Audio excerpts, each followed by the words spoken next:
पढ़नी सिर ताणी गुणरायण विभूषणं महाति संवत्सर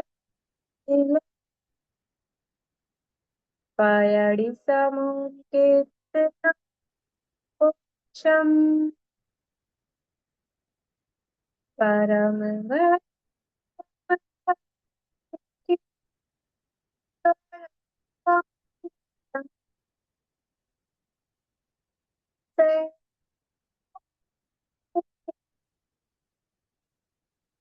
जय चिन्ह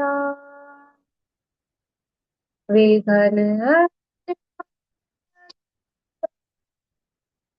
नमस्ते सुख का नेमि चंद चित जगत पति साधु वचन गुण गान नेमि चंद चिन्ह जगत पति साधु वचन।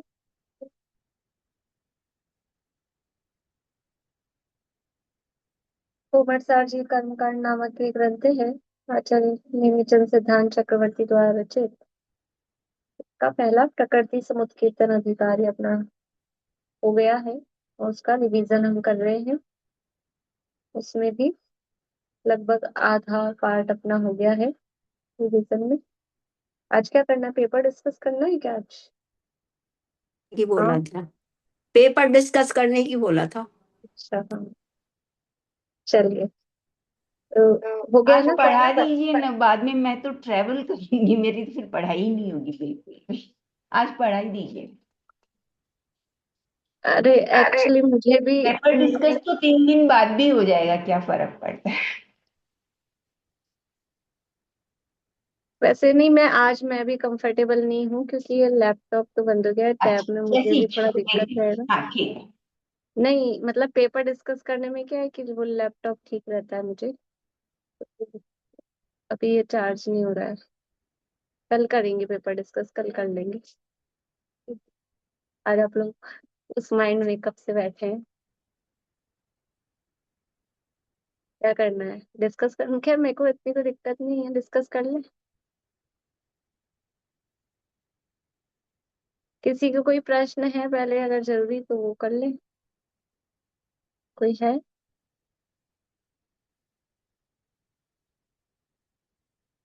चलो पेपर डिस्कस करते हैं फिर पढ़ाई करेंगे अपन। एग्जाम की डेट अपन ने वेडनेसडे रखी है ना, तो अपन एक्सटेंड करेंगे उसको, अगर अपने को लगेगा फ्राइडे सैटरडे तक अपना पढ़ाई पूरी हो जाएगी तब तक।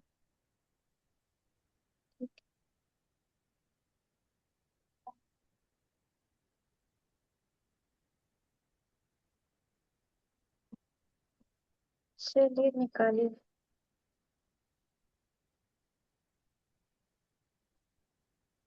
मैम, ये भाव निक्षेप रूप कर्म कल समझाएंगे क्या? क्या करें, मैं भी कंफ्यूज हूँ, अभी करना है कि कल करना है। ठीक है, आप कल चल, समझा दीजिए। चला अभी अभी पढ़ लें, क्या करें? नहीं, पेपर अपना बहुत पड़ा है, अपन आधा आधा ही करते हैं, आधा पेपर आज करते हैं, पता नहीं वो आज में ही टाइम पूरा हो जाएगा शायद उसके डिस्कस में, आधे में ही।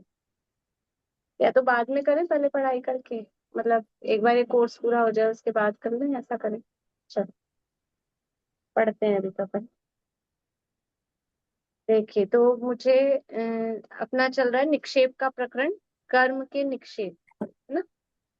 निक्षेप में क्या बता रहे हैं कि कहाँ कहाँ कर्म को हम रखते हैं का मतलब किन किन पदार्थों को कर्म अपनी भाषा में कहें तो कहते हैं, मानते हैं, कहा जाता है, वो है निक्षेप। तो उसके चार भेद प्रमुख रूप से है: नाम, स्थापना, द्रव्य और भाव। तो केवल नाम रखा है तो वो नाम कर्म की, केवल कर्म के जो नाम होते हैं, क्या क्या नाम होते हैं कर्म के? पाप, मल, प्रकृति, ये कर्म के नाम है। इसके अलावा ये तो उदाहरण स्वरूप इतने दिए हैं, और भी उदाहरण आपको दिए थे। क्या उदाहरण दिए थे? नाम निक्षेप से जो कर्म कहा है, क्या किसी का नाम होता है कर्म? क्या उदाहरण दिया था? बोले निशा आंटी। माया नाम रख सकते, इच्छा भी होता है बहुत लड़कियों का नाम। अच्छा, इच्छा। आशा आंटी। मानसिंह, मानसिंह नाम आशा। होता है। आशा आंटी, आशा। आशा, हाँ। मानसिंह भी कामना। होते हैं। हाँ, मान सिंह। कामना। मान नाम कामना रख होता देते है। हैं। कामना होता है। कामना मतलब ये भी, सब क्या है? मनीषा भी। हाँ, तो ये सब उसी के मतलब पर्यायवाची शब्द नाम जैसे हैं, तो ये देखो अभी तो शब्द है, इससे कोई नहीं समझना, कोई दुखी भी नहीं होना। वो तो कुछ ना कुछ ये शब्द है, संख्या, भाव है, अनंत। तो वो तो कहीं ना कहीं वो उस रूप से मोहित। लागू पड़ते ही है। मोहित। तो इसमें हाँ। मैम कर्म लगता है, पाप लगता है? नहीं नहीं, पाप, वही मैं कह रही हूँ, कोई पाप वाप लगने वाली बात नहीं है। ये तो इसीलिए नाम निक्षेप है। नाम निक्षेप में कोई भाई कुछ भी नाम रखना ही है ना, तो वो रखा ही जाता है। इससे कोई उसमें वो गुण आ जाएंगे या वो कर्म हो गया, ऐसा नहीं होता। फिर तो नाम रख ही नहीं सकते, फिर सबका नाम शुद्धात्मा ही रखना चाहिए। फिर कुछ और नाम रखेंगे तो गड़बड़ होनी ही होनी है। कुछ भी नाम रखेंगे। ये तो चलो कर्म वाले नाम है। अब निशा आंटी का नाम निशा है, तो फिर इनका इनको रात होना पड़ेगा। ऐसा तो नहीं हम्म। होता है ना, मतलब ऐसा कुछ नहीं है वो। तो इसीलिए उसको नाम निक्षेप का मतलब ही ये है कि कोई उसमें गुण दोष की अपेक्षा नहीं है। फिर स्थापना निक्षेप से कि किसी अन्य पदार्थ को कर्म मान लेना। वो तदाकार उस रूप आकार वाला भी हो सकता है या अन्य आकार वाला भी हो सकता है। फिर मेन जो विभाजन है वो है द्रव्य निक्षेप में, द्रव्य कर्म में। भेद प्रभेद बोलिए द्रव्य निक्षेप के, द्रव्य कर्म के। सारिका जी आप बताइए। अब मैं कैमरा ठीक करिए अपना। हाँ। द्रव्य कर्म निक्षेप के दो भेद हैं, आगम, नो आगम। हम्म। नो आगम के तीन भेद हैं, ज्ञायक शरीर और भावी, और तीसरा है तद व्यतिरिक्त। हम्म। और ज्ञायक शरीर के तीन भेद हैं, भूत, वर्तमान, भावी। हम्म। और तद व्यतिरिक्त के दो भेद हैं, कर्म और नो कर्म। हम्म। और उधर में भूत के तीन भेद हैं, च्युत, च्यवित, और क्या था, त्यक्त था कि क्या? क्या? त्यक्त, त्यक्त। और फिर त्यक्त के तीन प्रकार हैं। पहला है आपका भजन, नहीं, भोजन, प्रतिज्ञा। और हम्म। दूसरा है इंगिनी मरण। और हम्म। तीसरा है प्रायोगमन। बहुत अच्छा। प्रायोगमन। बढ़िया। और भाव यहाँ निक्षेप के तक बाद? पूरा समझ में आ गया। बहुत अच्छा, बहुत अच्छा। भाव निक्षेप के बताएंगे ये? भाव निक्षेप मैंने नहीं पढ़ा अभी चल तक, मुझे ठीक समझ है, में नहीं पर आया। बढ़िया, अच्छा, बिल्कुल भी नीचे नजर नहीं की इन्होंने। हम्म। बराबर, बहुत अच्छा बताया, बढ़िया। बहुत अच्छा। ये मतलब एक बार ये नाम नाम भेदों के ऐसे ख्याल आ गए ना, कि कौन हम्म। किसका क्या भेद है, तो भी वो स्वरूप समझने में थोड़ी आसानी होगी। यहाँ तक अपनी चर्चा हो गई थी उस दिन काफी, तीनों प्रकार के मरण वगैरह की, ये सब। बोलो पारुल। भाभी, एक तो ये लिखा है नाम निक्षेप और स्थापना निक्षेप में डिफरेंस लिखा है कि दोनों में पूज्यता का अंतर है। तो जो स्थापना निक्षेप में पूज्यपना आता है वो तो तदाकार में आएगा ना, आ तदाकार में नहीं आएगा ना। हाँ, तदाकार में वैसे जो पूज्य हैं उनकी अतदाकार स्थापना करनी भी नहीं चाहिए, पर तदाकार में ही आएगा मेन तो। तो मतलब मैं यहाँ पे लिख दूं ना, तदाकार स्थापना निक्षेप में पूज्यता या पूज्यता का व्यवहार बनता है। हम्म। एक क्वेश्चन और ठीक था, है। वो मिल नहीं रहा है, मिलेगा तो पूछती हूँ। ठीक ठीक।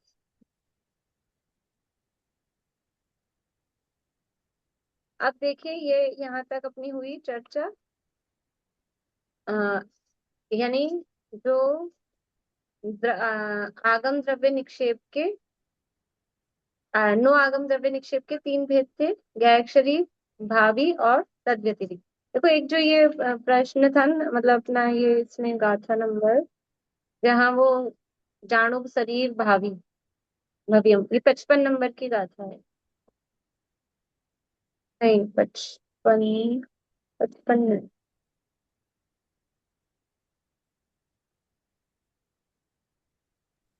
बचपन ही है। 55 ही है। हाँ नहीं, जो बीच वाला भावी है ना, बीच वाला भावी, ये क्या, ये 55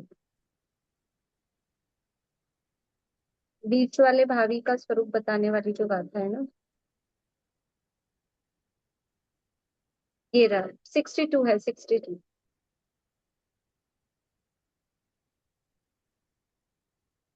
गाथा नंबर 62 है।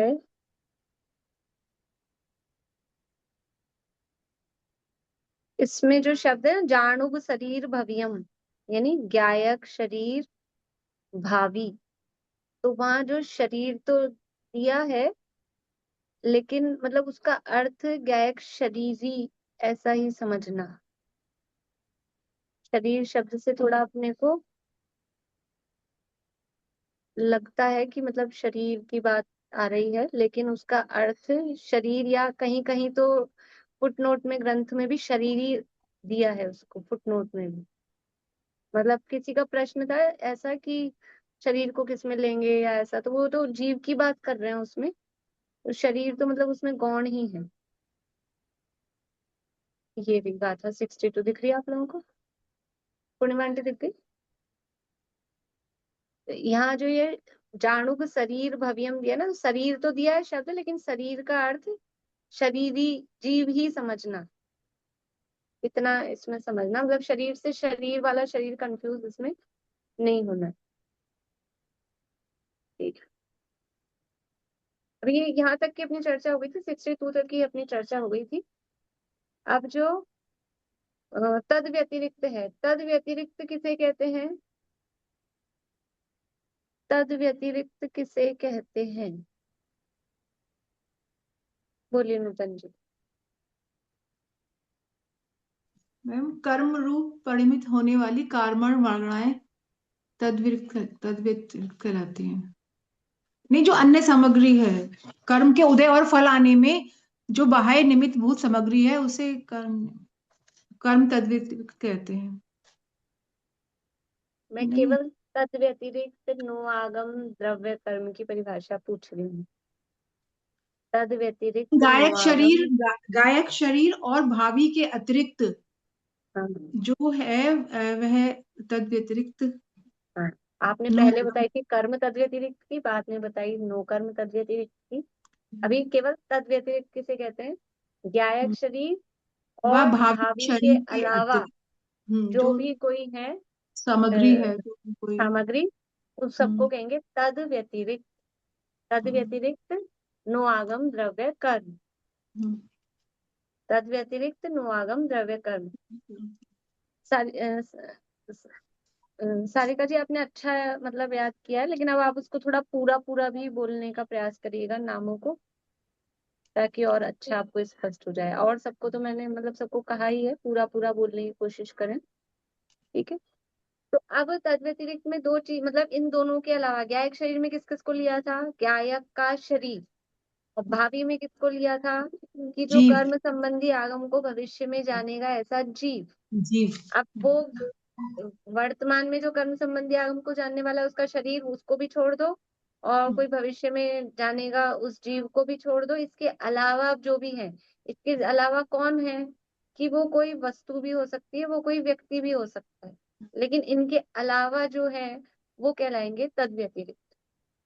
अब तद व्यतिरिक्त के दो भेद हैं। तद व्यतिरिक्त नो आगम द्रव्य कर्म के दो भेद हैं, एक कर्म तद व्यतिरिक्त नो आगम द्रव्य कर्म, और दूसरा नो कर्म तद व्यतिरिक्त नो आगम द्रव्य कर्म। ठीक है, तो कर्म तद व्यतिरिक्त नो आगम द्रव्य कर्म में क्या लेंगे? बोलो प्रीति। कार्मण वर्गणा जो कर्म रूप परिणमित हो रही है वो उद्गल द्रव्य। हाँ, कर्म रूप से परिणमित, ज्ञानावर्णादि कर्म रूप से परिणमित जो कार्मण वर्गणाएं हैं, कर्म रूप से आई हुई कार्मण वर्गणाओं को कर्म तद्व्यतिरिक्त नुआगम द्रव्य कर्म कहते हैं। बोलिए निशांत। वो आपने जो ये बताया है ना भावी वाला, ये आप कौन से भेद में बता रहे थे जी? भावी ज्ञायक शरीर में या भावी नौ आगम कर्म में? 62 गाथा का जो बोल रहे थे। भावी ज्ञायक शरीर नहीं, भावी नुआगम द्रव्य कर्म, जो 3 भेद है ना नुआगम द्रव्य हाँ, कर्म के, उसमें उसी को बीच आपने वाला जो पहले है। से जीव को अंडरलाइन करवाया हुआ था। हाँ, लेकिन उसी फिर भी वो उस दिन पिछली जो परसों क्लास थी ना, जो किस थोड़ा सा शायद क्वेश्चन था या फिर किसी ने मुझे व्हाट्सएप पे भेजा होगा, तो इसलिए मैंने क्लियर किया। ठीक है, तो कर्म तद्व्यतिरिक्त अनुआगम द्रव्य कर्म क्या है? कर्म रूप से आई हुई ज्ञानावरणादि कर्म रूप से परिणमित हुई जो कार्मण वर्गणाएं हैं, उनको कर्म तद्व्यतिरिक्त अनुआगम द्रव्य कर्म कहते हैं। ठीक है, दूसरा भेद, नो कर्म तद्व्यतिरिक्त अनुआगम द्रव्य कर्म किसे कहेंगे? बोलिए मीना चाची। कर्म के उदय या बंध में निमित्त जो भूत सामग्री है, उसको नो कर्म तद व्यतिरिक्त नो आगम द्रव्य कर्म निक्षेप है। हाँ, नो कर्म तद्व्यतिरिक्त नो नो आगम आगम द्रव्य द्रव्य कर्म कर्म। निक्षेप है। ठीक, इसमें हाँ, कारमान वर्गना कर्म हम्म रूप हो गई है, इसमें ये भी है। नहीं नहीं नहीं नहीं, इसमें नहीं है। इसमें बंध को थोड़ा नो गौण रखिए। आगम अगर मैंने पहले लिखाया हो तो, कर्म का फल देने में निमित्त भूत या कर्म के उदय में निमित्त भूत जो बाह्य बंध नहीं सामग्री हुआ। है, कर्म का कर्म के उदय में या कर्म का फल देने में निमित्त भूत जो बाह्य सामग्री है, उसे नो कर्म तद्व्यतिरिक्त नो आगम द्रव्य कर्म कहते हैं।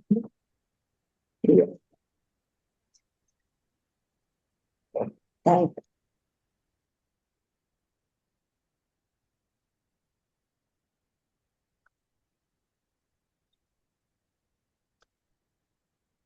ठीक है, कर्म के उदय या कर्म का फल देने में बाह्यभूत सामग्री, उसे नो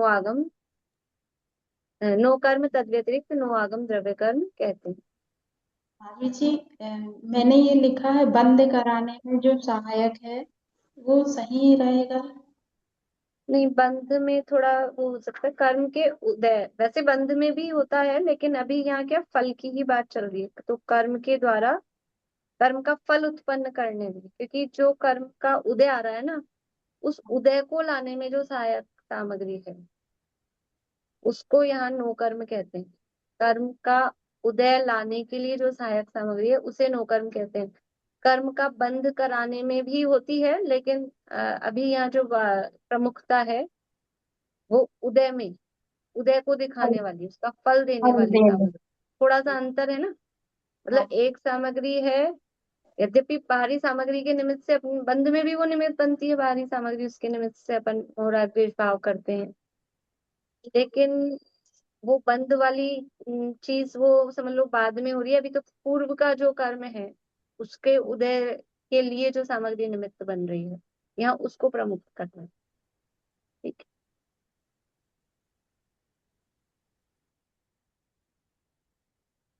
तो कर्म का फल उत्पन्न करने या कर्म के उदय में जो सहायक सामग्री है, उसे नो कर्म तद व्यतिरिक्त नो आगम द्रव्य कर्म कहते हैं। अब इसका विस्तार है आगे की गाथाओं में, तो उसका तो चर्चा आगे बाद में करेंगे। अब है भाव निक्षेप की चर्चा 65 नंबर की गाथा में, कि भाव कर्म किसे कहते हैं। तो भाव जो निक्षेप से कर्म है, यानी भाव कर्म जिसे हम कह रहे हैं, वो 2 प्रकार का, आगम भाव कर्म और नो आगम भाव कर्म। ठीक है ना, देखो भाव निक्षेप सबसे सरल है, भाव निक्षेप में कुछ ज्यादा चक्कर नहीं है। आगम भाव कर्म किसे कहते हैं?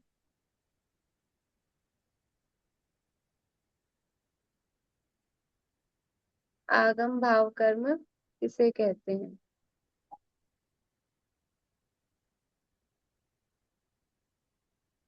विनीता आंटी बोलिए। नहीं है, क्यों? क्या बात है?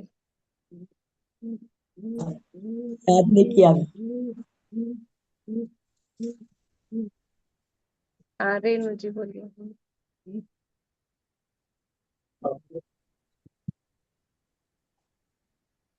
कर्म आगम को जानने वाला, वर्तमान में दो आवाज आ रही है क्या मेरी मैम?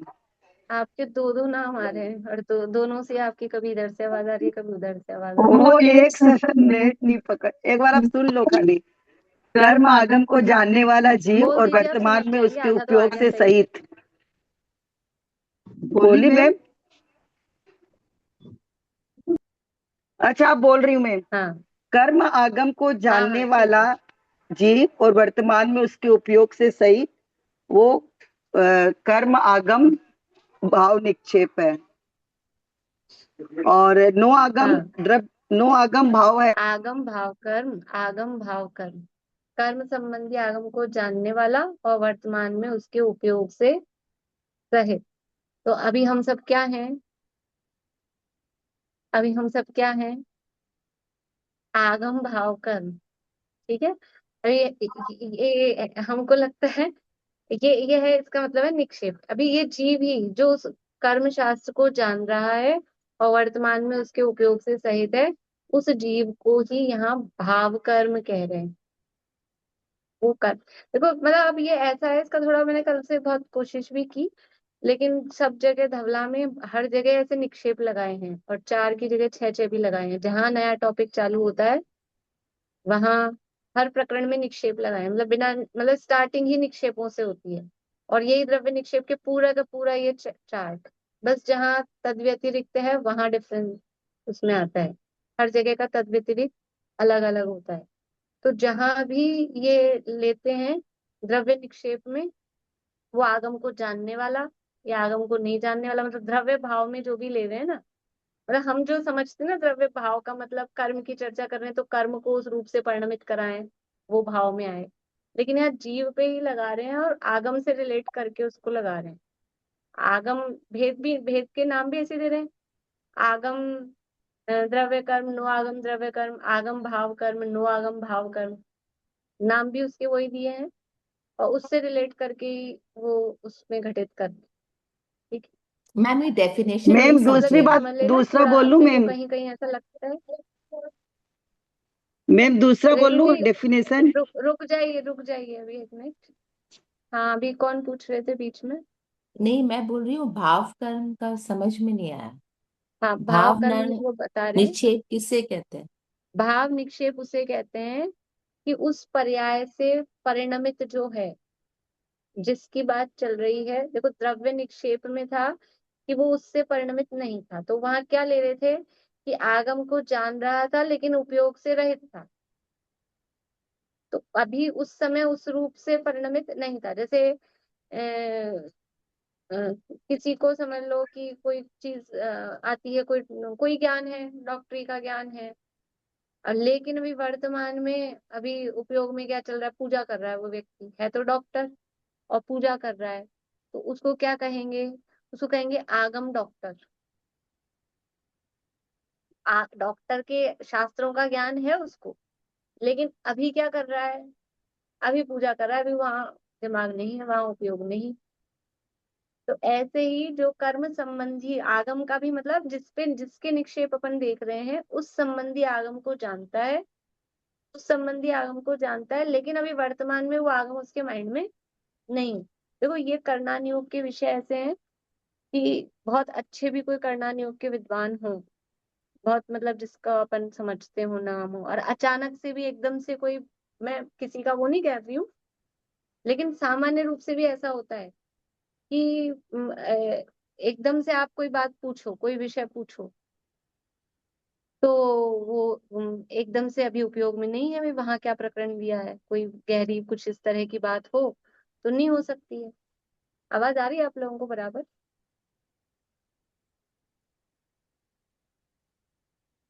आवाज आ रही है क्या? आ रही है आ भाभी रही है अच्छी। मैम। से समझ नहीं आ रहा। आ रही।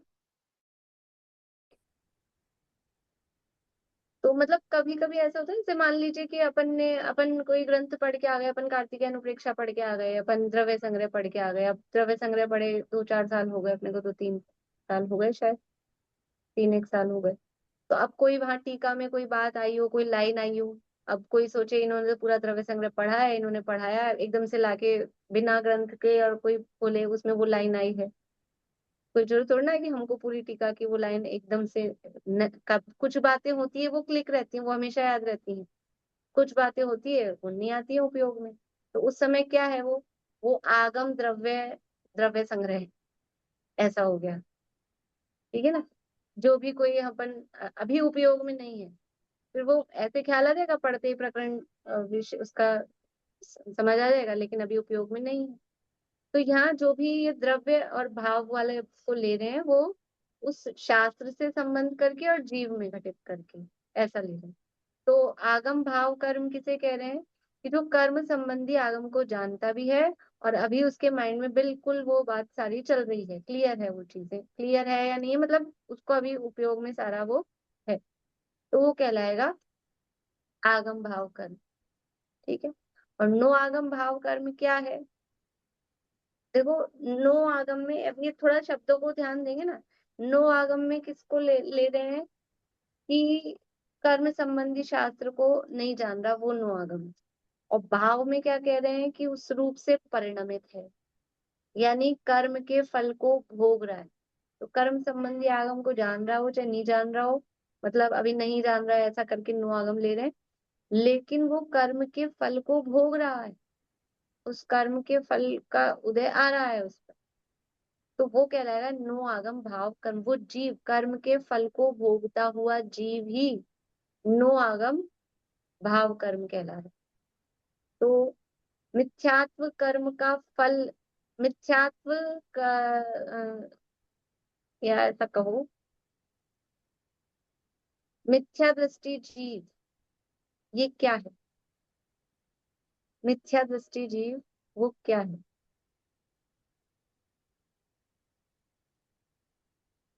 इसी निक्षेपों के आधार पे कौन से निक्षेप में लगेगा, घटित होगा? मेरा क्या मुझे आप लोगों की पूरी दिख नहीं रही है वीडियो। मैम बोलने मिथ्या की कोशिश करूं? रुके रुके रे मुझे। मिथ्या दृष्टि जीव किसके अंतर्गत आएगा?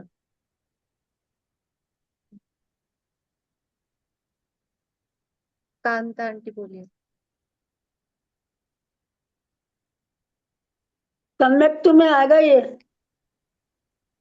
सम्यक में आएगा? जिस जिसको नक्त। नहीं नहीं नहीं, अभी निक्षेपों की बात चल रही है। मिथ्या दृष्टि जीव किस निक्षेप के अंतर्गत आएगा? मीना चाची बोलिए। मैम नो आगम में आएगा ना। नो आगम, ये तो हम अनुभव भाषा है, बहुत अधूरा जवाब है, नो बहुत जगह नो आगम आगम भाव वर्ड है। कर्म निक्षेप। हाँ, नो आगम भाव कर्म। भाव कर्म निक्षेप। पर हाँ, मैम जो एक क्वेश्चन था कि जो आगम ये भाव कर्म निक्षेप और एक द्रव्य कर्म ये द्रव्य कर्म आगम कर्म निक्षेप, ये दोनों सेम से लग रहे हैं। उसमें भी वर्तमान में उपयोग से मतलब वो जान सहित है, वर्तमान में उपयोग से सहित है ना द्रव्य आगम, उसके द्रव्य कर्म के दो भेद की, आगम नो आगम, और यानी इसके भी आगम दो भेद द्रव्य की, कर्म, आगम द्रव्य कर्म और नो आगम नो भाव आगम कर्म, भाव कर्म। हाँ, ये इन आपको दोनों सेम में लग रहे हैं? सेम लग रहा है। कैसे लग रहा है सेम, परिभाषा बोलिए। बस द्रव्य और भाव आगम का ही भाव फर्क कर्म लग किसे रहा है। कहते हैं? आगम भाव कर्म किसे कहते हैं? आगम भाव कर्म में तो वर्तमान में तो उसके उपयोग से सहित है, कर्म संबंधी शास्त्र को जानने वाला वर्तमान में उसके उपयोग से सहित है। उपयोग से सहित है तो उसको द्रव्य मिलेंगे? नहीं, उसको तो भाव कर्म में लिया है। तो फिर आपकी परिभाषा किसकी बोल रहे हैं? पर द्रव्य कर्म में मैं ये लिया है ना, कर्म शास्त्र को जानने वाला पर उसके उपयोग से अच्छा रहित है, सॉरी मैम, उसमें रहित है यार, इसमें सहित है। वही मैं चक्कर खा रही हूँ, इसमें एक ही क्या तरह से है प्रॉब्लम? बीच की वो है। ठीक है, चलिए। Thank you. ठीक है, मैम भाव कर्म का डेफिनेशन क्या होगा? भाव कर्म निक्षेप। भाव कर्म निक्षेप का मतलब है कर्म संबंधी आगम को जानने वाला और वर्तमान में उसके उपयोग से सहित और उसके फल को भोगने वाला जीव, वो भाव कर्म कहलाएगा। दोनों को मिला के परिभाषा बन मिला। जाएगी। भाव कर्म निक्षेप किसे कहेंगे? कर्म संबंधी आगम को जानने वाला और उससे के उपयोग से सहित और वर्तमान में उसके फल को भोगने वाला जीव, वो आगम भाव कर्म है। ये दोनों की मिक्स परिभाषा। लेकिन ये आगम भाव कर्म दो प्रकार का है। एक नहीं, ये भाव कर्म दो प्रकार का है, आगम भाव कर्म और नो आगम भाव कर्म। तो आगम भाव कर्म में किसको लेंगे? कि कर्म संबंधी आगम को जानने वाला और वर्तमान में उसके उपयोग से सहित है, वो कहलाएगा आगम भाव कर्म। और नो आगम भाव कर्म किसे कहेंगे? कि कर्म संबंधी आगम को नहीं जानता है, लेकिन फिर भी कर्म का फल तो भोगता ही है ना। कर्म को जानो चाहे मत जानो। जो जीव कर्म को नहीं जान रहे हैं, अभी एक इंद्रिय से असंगी पंचेंद्रिय तक तो वैसे कुछ नहीं जानते हैं, मन नहीं है तो दिमाग उपयोग, पर वो सब किस में आएंगे? वो सब नो आगम भाव कर्म है। सब अपने अपने कर्मों का फल भोग रहे हैं ना, उसके कर्म को के फल को भोग रहे हैं। तो सब नो आगम भाव कर्म है। जो जो सभी संसारी जीव कर्म के फल को भोग रहे हैं। तो सभी संसारी जीव क्या है? तो नो आगम भाव कर्म है। वही वही कर्म है, कर्म के फल को भोग रहे हैं, कर्म रूप से वही परिणमित हो रहे हैं वास्तव में। इसलिए वो खुद जितने भी संसारी जीव हैं वो सब नो आगम भाव कर्म रूप। आशांति, प्रश्न है आपका? बोलिए। संगी मिथ्या दृष्टि, जिसको कर्म का प्रतिपादक वो जान भी रहा है कर्म शास्त्र को और उसको कर्म के फल को भी भोग रहा है, तो वो भी तो मिथ्या दृष्टि हो सकता है ना। हाँ, हो सकता है। तो तो फिर तो दोनों आ गए ना, आगम वो नो दोनों में आगम। हो जाएगा ना। हाँ वो आगम भाव कर्म भी है और नो आगम भाव हाँ, कर्म भी है। दोनों में हो गया ना, वो अकेला नो आगम थोड़ी है, वो दोनों में हो गया। दोनों में हो गया। और अकेले मिथ्या दृष्टि ही तो कर्म की देखो। अब इसमें भी अपेक्षा है। हाँ वो भी समीक्षा। एक अपेक्षा से ऐसे कहेंगे कि मिथ्या दृष्टि केवल कर्म फल चेतना को भोगता है, मतलब सम्यक हाँ दृष्टि तो ज्ञान चेतना को ही भोगता है। अगर वो वाली अपेक्षा लगाएंगे तो केवल मिथ्या दृष्टियों को लेंगे। और वैसे तो कर्म के फल का भोगने का मतलब उसका उदय, वो तो कहाँ, जहां तक कर्म का उदय आ रहा है वहां तक उसका फल भोगना ही कहा जाएगा ना। चाहे 9वें 10वें 12वें गुणस्थान 13वें गुणस्थान तक भी वो कर्म का उदय आ रहा है, तो वहां तक भी ले सकते हैं। अब इसमें अपने को अपेक्षाएं लगानी पड़ेगी, हम किस चीज को हाईलाइट करके उसको किस अपेक्षा से कह रहे करियो हैं। ना, आप किस अपेक्षा से क्वेश्चन पूछ लोगे? हाँ।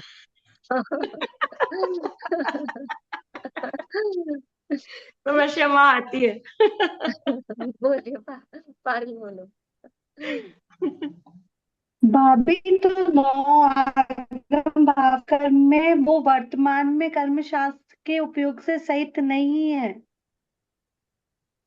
हाँ, नो आगम ले रहे हैं ना, देखो नो आगम ले रहे हैं, इसका मतलब ये है वो कर्म शास्त्र को नहीं जानता। आगम यानी कर्म शास्त्र को जानता है, नो आगम यानी कर्म शास्त्र को नहीं जानता है, लेकिन कर्म के फल को तो भोग रहा है। ठीक है, वो कर्म शास्त्र पहले को तो आपने जान दोनों रहा है, लिखवाया उसके था। उपयोग में कर्म है। पहले क्या लिख पाया था? दोनों लिखवाया था, जान भी सकता है और नहीं भी जान सकता है। हाँ, वो अभी भी मैंने बोला कि लेकिन अगर जो जान रहा है, जैसे जो आशा आंटी ने पूछा ना, जो कर्म शास्त्र को जान रहा है वो क्या कर्म के फल को नहीं भोगता है क्या? तो उस अपेक्षा, लेकिन जब हम नो आगम कहेंगे तो वहां मुख्य कर रहे हैं कि कर्म शास्त्र को नहीं जानता है। भले ही वो नहीं जानता है लेकिन कर्म के फल को भोग रहा है। बोलो प्रतिका जी को। तो अभी आपने लास्ट में क्या बताया, उससे कंफ्यूजन हो गया कि जैसे मिथ्या दृष्टि था तो मिथ्या दृष्टि वो मिथ्या दृष्टि है ना, तो मिथ्या दृष्टि है तो नो आगम भाव कर्म हो गया, बस वो भोग रहा है। अभी आप क्या था कि ये अगर वो फ्यूचर में जानेगा तो क्या होगा, ऐसा है कि अगर सिंपल मिथ्या दृष्टि है तो वो नो आगम भाव कर्म है। नहीं देखो ऐसा, फ्यूचर में क्या होगा अभी तो उसकी देखो बात नहीं फ्यूचर चल में रही है। जानने वाला जीव रहा, ऐसा कुछ ट्विस्ट हुआ उसमें तो। जैसे कि हम जान भी रहे हैं और पर भी हम पूरा कोई मिथ्या दृष्टि तो है हम अभी, तो फिर वो हम देखो कौन ये तो मिथ्या कैटेगरी। दृष्टि तुमने उदाहरण में लिया है, मिथ्यात्व के फल को भोगने वाला जीव, वो हम्म। मिथ्या दृष्टि जीव। तो ये तो हम्म। मिथ्या दृष्टि वर्ड तो मैंने उदाहरण में लिया था। पर इससे कंफ्यूजन हो क्रोध के फल को, कहाँ जाएंगे। फिर से बताती हूँ, रुकिए, कंफ्यूजन तो ये, नो आगम भाव कर्म किसे कह रहे हैं, कर्म के फल को भोगता हुआ, है हाँ। ना। कर्म शास्त्र नो आगम यानी कर्म शास्त्र को नहीं जान रहा, लेकिन कर्म के फल को भोग रहा है या हम्म। तत्संबंधी उस भाव से परिणमित हो रहा है। तो जैसे क्रोध कर्म का उदय आ रहा है, क्रोध कर्म का उदय आ रहा है, भले ही आप कषाय पाउडर मत जानो कि वो क्रोध कषाय में कितनी क्या है, कितनी उसकी स्थिति होती है, कितना उसमें अंतर होता है, और किसको कितनी देर उदय रहता है, और क्या है, कितना बंद होता है, कब होता है, कुछ नहीं जानते। लेकिन जब क्रोध कर्म का उदय आता है तो अंदर ये कषाय रूप फल को, क्रोध की जलन को भोगते हैं कि नहीं भोगते हैं। हम्म। तो वो जो क्रोध के फल को भोग रहा है वो नोआगम भाव कर्म है। हाँ। जो जो उस कर्म के उदय के फल को भोग रहा है हम्म। वो नो आगम, साता का फल आता है, असाता का फल आता है। जो जो भी फल, मान लो ज्ञानावरण के क्षोभशम से जो जितना जितना ज्ञान है तो उतने उतने ज्ञान का भोग रहे हैं ना। भोगने का मतलब ऐसा थोड़ी ना कि खाना मुंह में ही, ऐसा मतलब अपन कर्म का फल मतलब एनी टाइम में भोगते हैं। कर्म का फल हम्म, तो हमारा एनी टाइम ही रहता है, क्योंकि कुछ भी हाँ एवरी टाइम चल रहा है। हाँ तो एवरी टाइम ये नो आगम भाव कर्म सब है, इसलिए मैंने कहा ना सभी संसारी जीव हैं नो आगम भाव कर्म। अपनी बात जैसे क्लास में है, तो क्लास में है तो हमारा भाव कर्म भी हुआ, और अभी हमारा आगम द्रव्य कर्म भी हुआ। द्रव्य नहीं, अभी तो हम भाव कर्म है, नहीं, आगम आगम भी और भाव, नो आगम भी, नो आगम भी, दोनों दोनों दम हुआ। भी और नो आगम भी, दोनों तरह से दोनों हुआ अभी क्लास में। भाव रूप से इस समय तो। हाँ ऐसे। हाँ। तो एक ही टाइम पे किसी अपेक्षा से कोई निक्षेप लग सकता है, किसी अपेक्षा से कोई निक्षेप लग सकता है, ऐसा भी हो सकता है। किसी का नाम भी माया हो और वो यहाँ कर्म शास्त्र को जानने भी बैठा हो और कर्म के उदय के फल को तो भोग ही रहा है, तो नाम निक्षेप भी हो सकता है। हम्म। मतलब अलग अलग अपेक्षाओं से वो निक्षेप लागू पड़ सकते हैं। बोलिए प्रीति जी। जैसे अभी ये इन्होंने पूछा वैसे उसे ही रिलेटेड मेरा है कि जैसे अपन ने सादी मिथ्या दृष्टि की अपेक्षा से लिया, वो तो सब जानता है पर वो उपयोग से अभी रहित है, तो उसको अपन आगम द्रव्य कर्म निक्षेप भी बोल सकते हैं क्या फिर? नहीं, शादी मिथ्या दृष्टि सब जानता है, ये कुछ जरूरी नहीं है। क्योंकि वो अभी जो अपन कर्म मतलब की बात कर रहे हैं ना, देखो अपन कर्म की बात कर रहे हैं, तो कोई कर्म शास्त्र को जाने तभी उसका मिथ्यात्व दूर होगा ऐसा तो जरूरी नहीं है ना। मान लो शेर अनादि मिथ्या दृष्टि था, मान लें, वैसे तो नहीं था अनादि मिथ्या दृष्टि, लेकिन अपन मान लें वो अनादि मिथ्या दृष्टि था। मुनिराज ने उपदेश दिया, अभी कौन सा शास्त्र पढ़ा उसने कर्म का, और सम्यक तो हो गया। और मान लो वो वापस मिथ्या दृष्टि हो जाता तो वो सादी मिथ्या दृष्टि हो गया। तो सादी मिथ्या दृष्टि हो गया तो भी मतलब उसने कर्म शास्त्र को पढ़ा कि छूट गया, ऐसा कुछ नहीं रहा। अच्छा, तो अपन ने मिथ्या दृष्टि जैसे पर्टिकुलर फिर वो ही लेना अपन ने कर्म भोगने वाला। हाँ मिथ्या दृष्टि, आप मतलब ऐसा मत समझिए, मिथ्या दृष्टि तो मैंने उदाहरण के लिए लिया था, ऐसा नहीं कि सारे हाँ मिथ्या जैसे दृष्टि ही आएंगे इसमें, वो ऐसा दिमाग नहीं में है। बैठ गया मिथ्या दृष्टि। वो मैंने उदाहरण में लिया था, उदाहरण को पूछने के लिए आपसे। मिथ्या, देखो कोई जीव, कोई सम्यक दृष्टि है, क्षोभशम सम्यक दृष्टि है। क्षोभशम सम्यक दृष्टि नो आगम भाव कर्म होगा कि नहीं होगा। क्षोभशम सम्यक दृष्टि, सम्यक तो प्रकृति के फल को भोग रहा है कि नहीं भोग रहा है। क्षोभशम सम्यक दृष्टि, सम्यक प्रकृति का उदय उसके आएगा, तो सम्यक प्रकृति के फल को भोग रहा है। अब मैंने सम्यक दृष्टि पे भी लगा दिया है, ठीक है। कोई मुनिराज है, संजुलन कषाय का उदय, उसके फल को भोग रहे हैं। इसलिए मैंने कहा कि हम किस मुख्यता से कह रहे हैं उसको। अभी जो आशा आंटी ने पूछा था ना कि हम खाली ज्ञान चेतना को प्रदान करके कहेंगे तो अकेले मिथ्या दृष्टि को कह देंगे यही कर्म का फल का भोक्ता। समय सार की भाषा में कहेंगे तो ज्ञानी कर्म के फल को भोगता ही नहीं है। वहां ऐसा कह देंगे तो वहां अलग टाइप के निक्षेप लग जाएंगे। और अभी हम देख रहे हैं तो फल कर्म का उदय तो सबके आ रहा है ना। जब तक संसार दशा है तब तक कर्म का उदय आ ही रहा है। तो उस हिसाब से वो सब भाव निक्षेप में आ जाएंगे, नुआगम भाव निक्षेप में। बोलिए प्रतिभा। यहाँ नौ आगम भाव कर्म में नौ आगम का अर्थ अपने को आगम को नहीं जानने वाला ऐसा तो नहीं लेना है ना, जानने वाला भी हो सकता है उसमें भाव कर्म में। हो सकता है, लेकिन यहाँ नो आगम इसलिए कहा है कि वो आगम को नहीं भी जानता हो लेकिन उसके फल को भोग रहा है, इसलिए वो नो आगम दिया है। कि अगर नो आगम नहीं देते तो ऐसा लगता है कि आगम को जानता है और वो ही उसके फल को भोग रहा है। ऐसा नहीं है, क्योंकि पहले कहा है आगम, आगम भाव निक्षेप कहा है, तो वहां का है आगम को जानने वाला।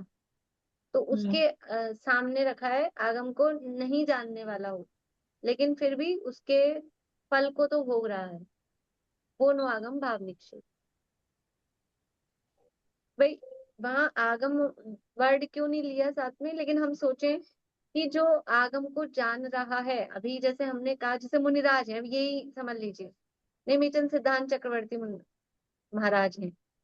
कर्मशास्त्र का पूरा ज्ञान है, वीर सेनाचार्य हैं, कर्मशास्त्र का पूरा ज्ञान है, लेकिन क्या संजुलन कषाय के उदय को वो नहीं भोग रहे होंगे? छठे सातवें गुणस्थान में होंगे तो संजुलन कषाय के कभी तीव्र उदय को कभी मंद उदय को भोगता ही कहेंगे ना। भोगने का मतलब ऐसा नहीं है कि मतलब उसको उपयोग पूर्वक ही वो उदय आ रहा है वही उसका भोगना है।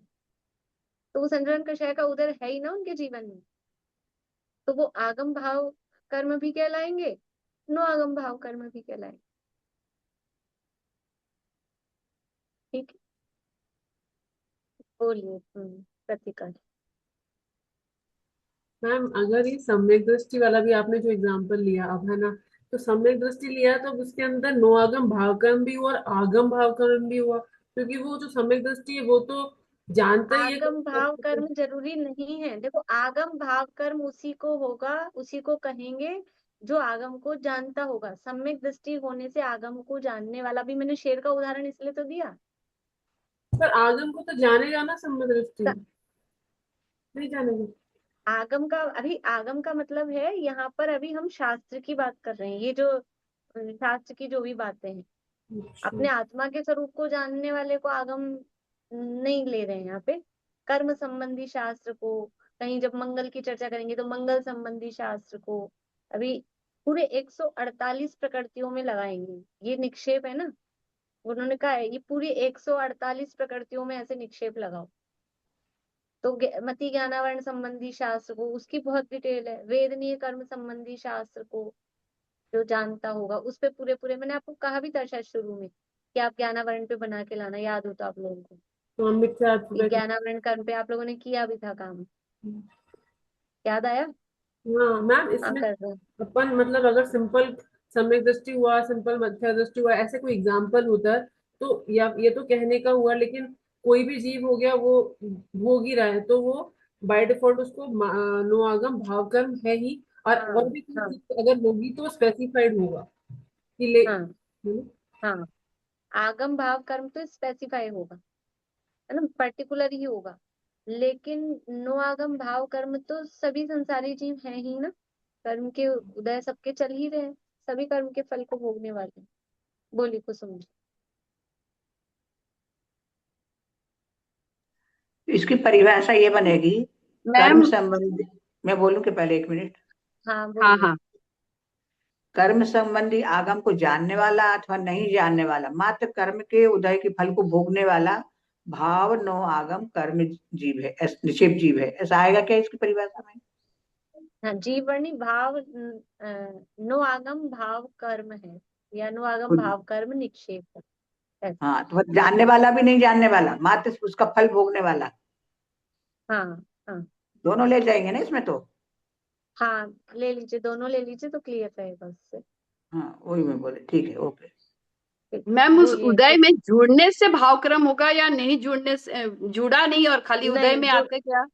जुड़ना जुड़ना नहीं, जुड़ने की बात नहीं, बस कर्म का देखो यहाँ जो दिया है ना। अभी यहाँ गाथा से निकालती हूँ, देखो आपको इसमें।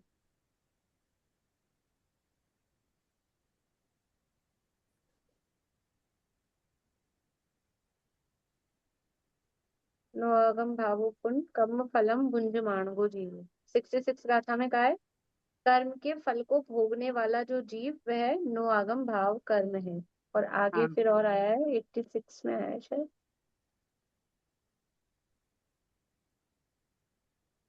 86 में देखिए, जिस जिस कर्म का जो जो फल है उस फल को भोगते हुए जीव को ही उस कर्म का नोआगम भाव कर्म जानना। अपने अपने कर्म का फल देखो। अपने को ये तो जुड़ने वाली बात इसमें लग रही है। मति ज्ञानावरण कर्म है, श्रुत ज्ञानावरण कर्म है, उसका क्या फल आता है। अंतराय कर्म है, उसका क्या फल आता है। अंतराय कर्म सरल पड़ेगा, बताइए। या मिथ्यात्व कर्म का क्या फल आता है। क्या विपरीत फल मान्यता आता है। है ना, विपरीत मान्यता। अन्यथा अब आप इसमें जुड़ रहे हो कि नहीं जुड़ रहे हो। हाँ, आप बुद्धिपूर्वक। अच्छा, ज्ञानावरण कर्म का क्या फल आता है। क्योंकि हम ज्ञानावरण कर्म का क्या। किसी पे मतलब कोई पे दोष लगा देते हैं, शास्त्र पे दोष लगाना मैं है। कारण नहीं पूछ रही हूँ, ज्ञानावरण का फल क्या आता है, क्या फल आ रहा है। जैसे आपको असाता वेदनीय का फल ज्ञान का समझ क्षेपसम आती है, कम है, ज्ञान का क्षेपसम वो कम है, ज्ञान का क्षेपसम कम हो हाँ। रहा है। तो अब आप जुड़ रहे हो उसमें, ज्ञान का सूक्ष्म कम है तो मतलब ऐसे कोई बुद्धिपूर्वक आपका नहीं जुड़ना हो रहा है। क्रोध नहीं। का उदय, उसमें तो अपने को जुड़ना मोहनीय कर्म में समझ में आता है। क्रोध का उदय आ रहा है, हम क्रोध में जुड़ रहे हैं, क्रोध रूप भाव कर रहे हैं, तो हमको वहां जुड़ना हाँ समझ में आता है। ये तो बाय डिफॉल्ट अपने आप ही मतलब ज्ञानावरण आदि के जो उदय हैं, उनके उदय से जितना आपका ज्ञान कम है वो कम है। आप उसको भोग रहे हो कि नहीं भोग रहे हो। वो भोगने में आ ये जाएगा क्या? कहने में भोग रहे हैं मतलब हम हाँ तो उस पे भाई भोग, बिना आपने जुड़े। भोगना वर्ड बहुत संकुचित अर्थ में ले रखा है। ये भी तो भोगना ही अच्छा। है ना। जो जो हाँ कर्म हाँ, का उदय है वो सब भोगना ही तो है। वो निर्जरा हो रही है ना उस कर्म की, इसलिए वो भोगना ही हो गया क्या? किस हाँ किस तो रूप से निर्जरा भी निर्जरा तो हो? भोग कर ही तो निर्जरा मतलब हाँ उदय वही में वही चढ़ वही वही जाना। वही, हाँ तो ठीक है वो मैम। हो रहा है कि नहीं हो रहा है। हाँ जो हाँ जो हाँ जब जब कभी अंतराय कर्म का उदय जिस भी रूप में आपके आ जाएगा, दानांतराय में, लाभांतराय में, तो अब आप उसको भोगते ही तो क्या करते हो। हाँ, उसमें जुड़ना नहीं जुड़ना क्या है उसमें। वो तो वो जो ठीक है ठीक। परिस्थिति आएगी उसको स्वीकार मतलब रोके भोगो बिना रोए भोगो, वो अलग बात है। हाँ जुड़ना लेकिन वो तो आ रहा है ना उदय, ठीक है। इसलिए उसको भोगना ही कहेंगे। बोलिए प्रतिभा जी। ये आपने जो चार्ट बनाने का ये दिया था ना, तो उसमें जो अपन कर्म का नाम लगाएंगे वो कहाँ पर सेट करना है। जैसे कि अपन ज्ञायक शरीर में मिथ्यात्व कर्म का लगाएंगे तो मिथ्यात्व जो ज्ञायक जो शरीर अभी नौ। अपन ने कर्म वाला बनाया ना, अपन ने लिखा है कर्म, फिर उसके चार हम्म। भेद नाम कर्म, स्थापना कर्म, द्रव्य कर्म, भाव कर्म, ऐसा लिखा है। हम्म, हाँ उसकी जगह कर्म के पहले उस कर्म का नाम लगा देना है बस। मति ज्ञानावरण कर्म, नाम मति ज्ञानावरण, स्थापना मति ज्ञानावरण, द्रव्य मति हाँ ज्ञानावरण, भाव मति हाँ। ज्ञानावरण। बस जहाँ कर्म लिखा है उसके पहले उसको लगा देना, बाकी सारे नाम वैसे ही अच्छा, चलेंगे। कर्म के पहले ही लगाना है। मतलब पहले मैंने ऐसा लिखा है कि मिथ्यात्व भूत ज्ञायक शरीर नौ आगम द्रव्य कर्म निक्षेप, तो ये गलत होगा ना। फिर से बोलिए, किसका बोल रहे हैं मेरे को मिथ्यात्व ये बताइए। अ, नो आगम ज्ञायक भाव शरीर कर्म का। का। हाँ, मिथ्यात्व भूत ज्ञायक शरीर नौ आगम द्रव्य कर्म निक्षेप, ये गलत होगा नहीं ना। नहीं नहीं, अभी अपन कर्म की लगा रहे हैं तो नो आगम भाव मिथ्यात्व कर्म ऐसा बोलेंगे। अगर नो आगम भाव कर्म का बना रहे हैं तो नो आगम भाव मिथ्यात्व कर्म, आगम भाव मिथ्यात्व कर्म ऐसे। बोलिए मीना चाची। मैम जैसे उत्तर प्रकृतियों, ये मूल प्रकृतियों में लगाएंगे तो नाम, जैसे आपने अभी बताया, तो मति ज्ञानावरण नाम कर्म निक्षेप, ऐसा जो चार नाम देने, नाम स्थापना द्रव्य भाव। नाम मति ज्ञानावरण कर्म, अच्छा, नाम स्थापना मति के बाद ज्ञानावरण लगाना कर्म। मति ज्ञानावरण कर्म पहले नाम लिखना है। अभी अपन क्या लगा रहे हैं? अभी अपन नाम कर्म बोल रहे हैं ना, स्थापना कर्म, द्रव्य हाँ कर्म। बस उस हाँ। कर्म से पहले उस कर्म का नाम लगा देना है। मति ज्ञानावरण नाम कर्म, ऐसे कि नाम, मेरे को समझ में नहीं आ रहा मैम। छोड़ दीजिए, आप लोग रहने दीजिए। मैंने तो खाली मतलब रहने नहीं, दीजिए, इसमें मत प्रैक्टिस उलझिए। अच्छा अभी है तो पढ़ा है, ये। अभी अभी इसमें मत उलझिए। अभी और कंफ्यूज हो रहे हैं आप लोग, इसमें मत उलझिए। ठीक, अभी नहीं समझ आया तो रहने दीजिए। वो उस समय की बात थी जो अपन कर रहे थे, कर रहे थे। तो आप लोगों ने किया भी था। बोलिए आशा। कौन है? कह रही थी कि अब जैसे अब आपने मति ज्ञानावरण द्रव्य कर्म निक्षेप लगाया, आवाज आ रही है? हाँ हाँ तो फिर उसमें हम उस मति ज्ञानावरण द्रव्य कर्म निक्षेप लगाया, उसमें फिर हम दो पार्ट करेंगे वहां भी, जैसे आगम और नवागम उसमें भी करेंगे हाँ, ऐसे। तो उसको ऐसे बोलेंगे ना, द्रव्य मति ज्ञानावरण कर्म, फिर आगम द्रव्य मति ज्ञानावरण कर्म, हाँ, नो द्रव्य मति मतलब उसके ज्ञानावरण इतने कर्म। सारे पार्ट हैं वापस में, उसमें सारे हाँ जो हाँ द्रव्य कर्म हाँ, तो में वो जितने वैसे के पार्ट है वैसे सारे सारे पार्ट। हाँ, सारे बनेंगे ना, वैसे वैसे बनेंगे सारे। और इसमें द्रव्य चलिए। कर्म निक्षेप में तो क्या है, जानना, मूल कर्म शास्त्र के जानना, और यहाँ पर है ना फील करना, भोगना, हाँ, ज्यादा वो मेजर वो है, वो, हाँ, भाव फील निक्षेप में। फील वर्ड मत लीजिए फिर। हाँ जैसे वो जो मतलब उनका प्रश्न था, वो मतलब वो कर्म का बस उदय आ रहा है। उदय, वो, वो हाँ, मेजर है इसमें। क्योंकि भोगने में तो ऐसा आ जाता है कि बस जो रो रहा, धो रहा है, दुखी हो रहा है, वो भोग रहा है, बाकी हम तो भोग बोला, ऐसा लगता है ना। वो ऐसा लगता है उसमें भोगने उसमें वाला जानना वर्ड। मेजर है, इसमें है ना जो उदय का मेजर, उदय हाँ का आना वो वाला मेजर। हाँ, चलिए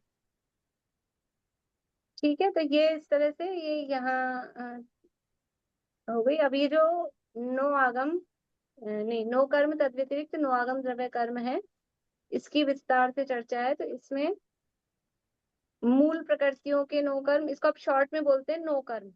नो कर्म तद व्यतिरिक्त नो आगम द्रव्य कर्म, इसको शॉर्ट में बोलते हैं अकेला नो कर्म। तो जो हम बोलते हैं द्रव्य कर्म, भाव कर्म, नो कर्म, वो कौन सा है? ये नो कर्म, ये नो कर्म तद व्यतिरिक्त नो आगम द्रव्य कर्म। ठीक है, तो उनकी चर्चा यहाँ विस्तार से है। तो मूल प्रकृतियों के और उत्तर भाभी एक प्रकृतियों के। क्वेश्चन पूछना था। बोलो। भाभी ये जो 66 गाथा में नीचे की लाइन में दे रखा है, इस प्रकार सामान्य कर्म नियम से 4 प्रकार के होते हैं, तो नाम, स्थापना, द्रव्य और भाव। हाँ, ठीक है। इस तरह निक्षेपों की अपेक्षा दिया है ना, वो 4 प्रकार। मीना चाची, अब भी फिर बचा है क्या आपका कुछ? निक्षेप कहाँ लिखा है इसमें? 66 गाथा के अर्थ में नहीं, या निक्षेपों की अपेक्षा?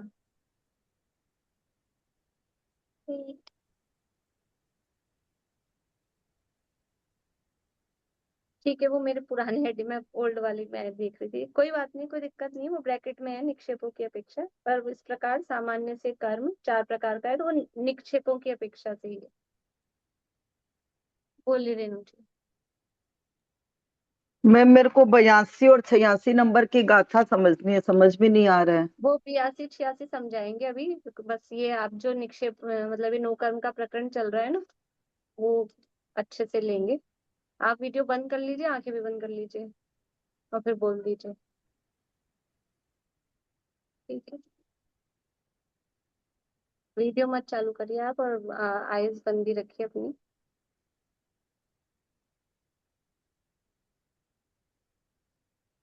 अभी अपन मूल प्रकृतियों के देख लेते हैं, प्लस 4 मिनट बचे हैं, है ना। तो कल से फिर अपन उत्तर प्रकृतियों के वो चालू कर लेंगे।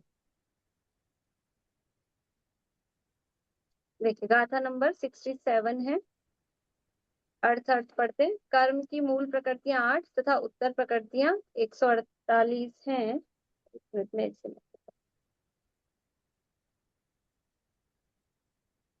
67 मूल प्रकृति और उत्तर प्रकृतियों के नामादि 4 निक्षेप सामान्य कर्म के समान हैं, परंतु विशेषता यह है कि अपने अपने नाम के अनुसार नाम, स्थापना और द्रव्य भाव होते हैं। तो मूल प्रकृति और उत्तर प्रकृतियों के भी, ये जो अभी कहा ना मैंने आपको पूरे 148, वो यहाँ दिया है कि मूल प्रकृति और उत्तर प्रकृतियों के नाम आदि 4 निक्षेप भी इसी तरह से बनेंगे। इसी गाथा में शायद मैंने आपको कहा होगा कि ऐसा करना आप लोग। परंतु विशेषता क्या है, मतलब क्या अंतर पड़ेगा कि अपने अपने नाम अनुसार वो नाम, स्थापना और द्रव्य भाव होते हैं, जो जो उनका नाम है उसके हिसाब से।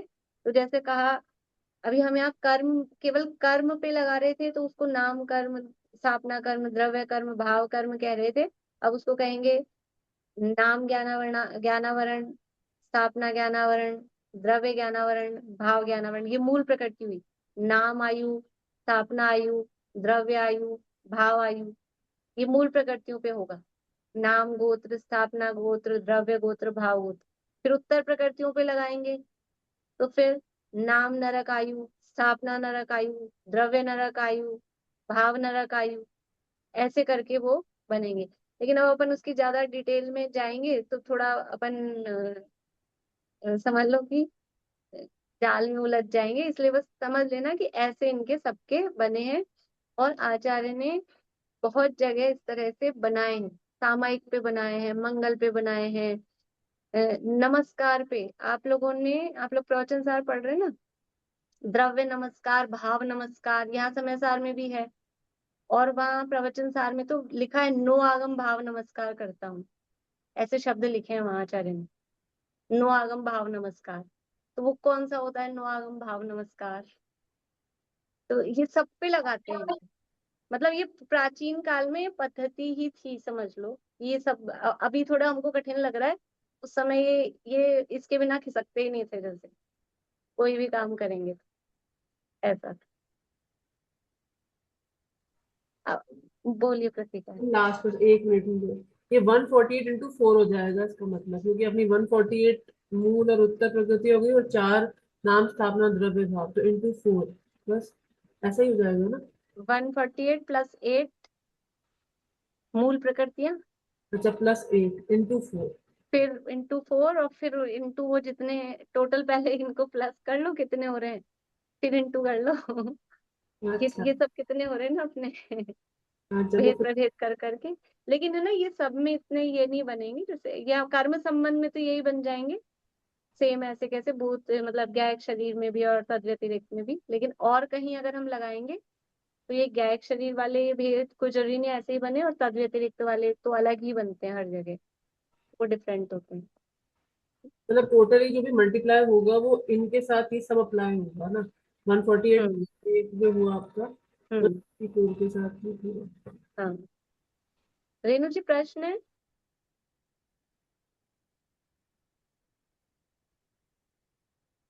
चलिए नहीं हो तो आप नहीं बोल लीजिएगा। नहीं अभी। ठीक। वैसे अपना समय तो बोलिए विनीता आंटी। दीदी मैं तो ये समझी आगम और नो आगम भाव कर्म में आचार्य को शब्द समझाने का लक्ष्य है, सम्यक दृष्टि मिथ्या दृष्टि से मतलब नहीं है। आचार्य हाँ को आगम और नो आगम एक ही व्यक्ति पर दोनों घट सकते हैं, और एक व्यक्ति पे एक ही घट सकता है दो नो आगम। मतलब ऐसा ये हाँ जरूरी नहीं हाँ है कि शब्दों हाँ की परिभाषा है आचार्य की दृष्टि में, आचार्य के हाँ दृष्टिकोण। ठीक है, मैं यही हाँ। समझ रही कोई हूँ। व्यक्ति, आचार्य किसी व्यक्ति पे दोनों घटित हो रहे हैं, किसी व्यक्ति पे अकेला नो आगम ही घटित हो रहा है, दोनों तरह बस से। आचार्य तो आगम और नो आगम की परिभाषा समझानी थी। हाँ ठीक है। अब 68 की गाथा में तो ये कहा है कि इनमें बस और तो सब सरल हैं, तद व्यतिरिक्त को ही समझाना अलग से है, बाकी तो सब सुगम है। अब कल ही चालू करें अपन, टाइम अपना हो ही गया है। गाथा चालू करने से कर दूंगी, कल ही ले लेंगे ये मूल प्रकृतियों के नौकर्म वगैरह। पेपर अगर आप लोगों को मतलब पहले डिस्कस करना है तो आज डिसाइड कर लीजिए, ताकि कल कंफ्यूजन ना हो क्या करना है। मैम पहले ये तो पहले समझा दीजिए पूरा, उसके बाद जब बाद में अभी कर उपयोग में लीजिए। अभी उपयोग में ये चल रहा है तो ये चलने में ना, यही चलने हाँ देते हैं। हाँ मैम, यही चलने अपन दीजिए। कर लेंगे, चिंता मत करिए। पिछला कर ही लिया अपन ने, वो भी कर लेंगे। और इसकी भी जब तक ये पूरा अच्छे से ये नो कर्म वाला क्लियर नहीं होगा एग्जाम, उस हिसाब से अपन रख लेंगे। मेरा पेपर रेडी है, तो आप लोग भी रेडी रहिएगा। चलिए, दिनवाणी स्तुति। मैं शेयर नहीं करूंगी, बिना शेयर के। प्रीति बोल दोगे ऐसे? बोल।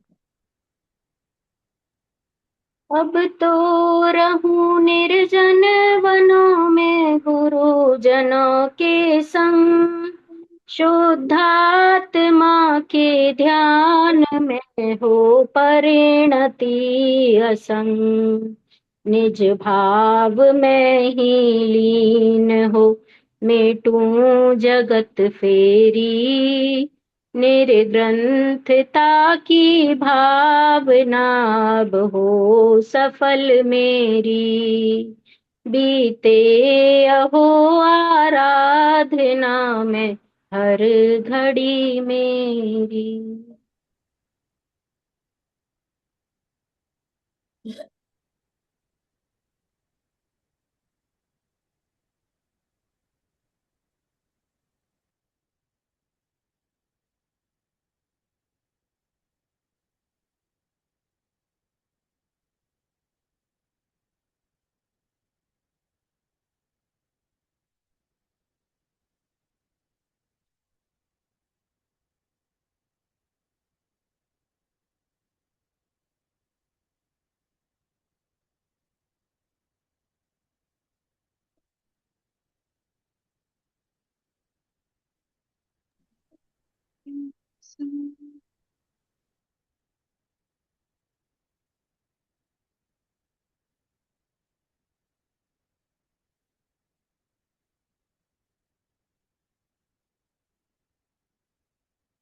जब दो शाम में जवानी होती,